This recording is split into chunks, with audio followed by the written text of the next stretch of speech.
Noun gender নিয়ে আজকের এই আলোচনায় আপনাদের সবাইকে স্বাগত। আমরা এখানে পরীক্ষার জন্য জরুরি সব নিয়মকানুন একদম সহজ করে বুঝে নেব, যাতে পরীক্ষাতে আর কোনো রকম দ্বিধা না থাকে। আচ্ছা, একটা খুব কমন প্রশ্ন দিয়ে শুরু করা যাক, কি বলেন?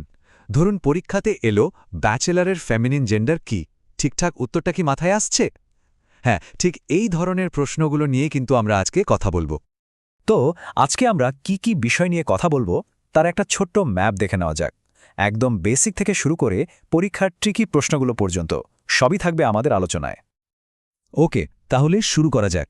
সবার আগে আমাদের জানতে হবে যে ইংরেজিতে জেন্ডার মূলত কয় প্রকারের হয়, আর সেগুলো কি কি। দেখুন, ইংরেজিতে জেন্ডার আছে মোট 4 রকমের। ম্যাসকুলিন, যেটা পুরুষ বোঝায়, যেমন ধরুন ম্যান, বুল, লায়ন। ফেমিনিন হলো নারী, যেমন ওম্যান, কাউ, সিস্টার। নিউটার মানে হলো জড় বস্তু, যেমন বই, টেবিল, গাছ। এগুলোর তো কোনো লিঙ্গ হয় না, তাই না? আর সবশেষে আসছে কমন জেন্ডার, যেটা দিয়ে পুরুষ বা নারী দুটোই বোঝাতে পারে, যেমন প্যারেন্ট, চাইল্ড বা স্টুডেন্ট। বেশ, বেসিকটা তো বোঝা গেল। এখন প্রশ্ন হলো, ম্যাসকুলিন থেকে ফেমিনিনে বদলাবো কিভাবে? এর জন্য মেইনলি 3টে পদ্ধতি আছে। আর এই 3টে পদ্ধতি হল: 1. পুরো শব্দটাই বদলে দেওয়া, 2. শব্দের শেষে এসএস যোগ করা, আর 3. সাথে একটা ফেমিনিন শব্দ জুড়ে দেওয়া। চলুন এবার এগুলো একটা একটা করে বিস্তারিত দেখি। প্রথম নিয়মটা দেখুন, এখানে কিন্তু কোনো মিলই নেই। ম্যাসকুলিন শব্দটা একটা আর ফেমিনিন শব্দটা একদম অন্য। যেমন ব্যাচেলরের জন্য মেইড বা স্পিনস্টার, কিংয়ের জন্য কুইন বা উইজার্ডের জন্য উইচ। এগুলো আসলে মুখস্থই করতে হয়। এবার আসি দ্বিতীয় পদ্ধতিতে, মানে এস যোগ করার নিয়মে। এখানে কিন্তু 3টে ছোট ছোট ব্যাপার মাথায় রাখতে হবে, বিশেষ করে পরীক্ষার জন্য এগুলো খুব জরুরি। এই উদাহরণগুলো দেখলে ব্যাপারটা পরিষ্কার হয়ে যাবে। দেখুন, রুল 1-এ লায়নের সাথে সোজাসুজি এস বসে লায়নেস হয়ে গেল। রুল 2-তে অ্যাক্টর বা হান্টারের শেষের ওয়াওয়েল মানে ও আর ইটা কিন্তু বাদ দিয়ে তারপর এস বসেছে। আর রুল 3টা একটু অন্যরকম, ইররেগুলার, যেমন ডিউক হয়ে যাচ্ছে ডাচেস। এই পার্থক্যগুলো খেয়াল রাখাটা খুব দরকার। আর 3 নম্বর পদ্ধতিটা বেশ সহজ। এখানে মূল শব্দের আগে বা পরে একটা জেন্ডার নির্দিষ্ট শব্দ বসিয়ে দিলেই কাজ শেষ।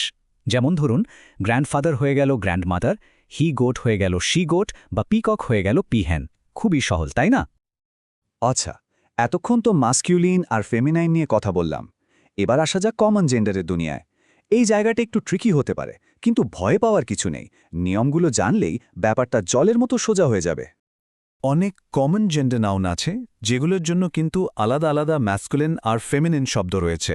যেমন ধরুন, প্যারেন্ট বললে বাবা বা মা দুজনকেই বোঝায়, কিন্তু নির্দিষ্ট করে বললে ফাদা আ মাদা। সেরকমই শিপের জন্য র্যাম আর ইউ, বা হর্সের জন্য স্ট্যালিয়ন আর মেয়ের। এই জোড়াগুলো মনে রাখতে হবে। কিন্তু সব কমন নাউনের তো আর এরকম আলাদা শব্দ নেই, তাই না? যেমন ধরুন কাজিন, ফ্রেন্ড বা স্টুডেন্ট। এদের জেন্ডার বোঝানোর জন্য আমরা সহজ একটা কাজ করি, আগে মেল বা ফিমেল বসিয়ে দিই। যেমন মেল কাজিন, ফিমেল স্টুডেন্ট। খুবই সিম্পল। বেশ, আমরা প্রায় শেষের দিকে। এখন আমরা এমন কিছু বিশেষ নিয়ম আর ব্যতিক্রম দেখব, যেগুলো থেকে পরীক্ষাতে প্রায় প্রশ্ন আসে। এই জায়গাটা একটু মন দিয়ে দেখতে হবে, কারণ পরীক্ষকরা এখানেই কিন্তু ফাঁদ পাতেন। ইংরেজিতে বিশেষ করে কবিতা বা সাহিত্যে অনেক সময় জড় বস্তুকেও জেন্ডার দেয়া হয়। এটাকে বলে পার্সনিফিকেশন। নিয়মটা হলো, যে জিনিসগুলো শক্তি, ক্ষমতা বা ভয়ঙ্করতার প্রতীক, যেমন সান, ওয়ার বা ডেথ, সেগুলোকে ম্যাসকুলিন ধরা হয়। আর যেগুলো সৌন্দর্য, স্নিগ্ধতা বা কোমলতার প্রতীক, যেমন মুন, পিস বা আর্থ, সেগুলোকে ফেমিনিন হিসেবে দেখা হয়। ইন্টারেস্টিং, তাই না? আর এই নিয়মটা কিন্তু খুব গুরুত্বপূর্ণ। মনে রাখতে হবে যে জাহাজ, কোনো দেশ বা শিল্পকলাকে বোঝাতে সবসময় ফেমিনিন প্রোনাউন ব্যবহার করা হয়। যেমন বলা হয়, the Titanic sank with her passengers, বা ইন্ডিয়া এক্সপেক্টস হার সিটিজেন্স। এটা একটা ট্রেডিশনাল নিয়ম। জানেন কি, এমন কিছু নাউন আছে যেগুলোর কোনো বিপরীত লিঙ্গ হয় না। এগুলো হয় শুধু ম্যাসকুলিন, না হলে শুধু ফেমিনিন। যেমন ধরুন ব্লন্ড বা নার্স, এগুলো সাধারণত ফেমিনিন ধরা হয়। আবার ক্যাপ্টেন বা জাজ, এগুলো ম্যাসকুলিন। এদের কোনো জেন্ডার কাউন্টার পার্ট নেই। এগুলো কিন্তু মনে রাখতে হবে। তো আমরা অনেক কিছু নিয়ে আলোচনা করলাম।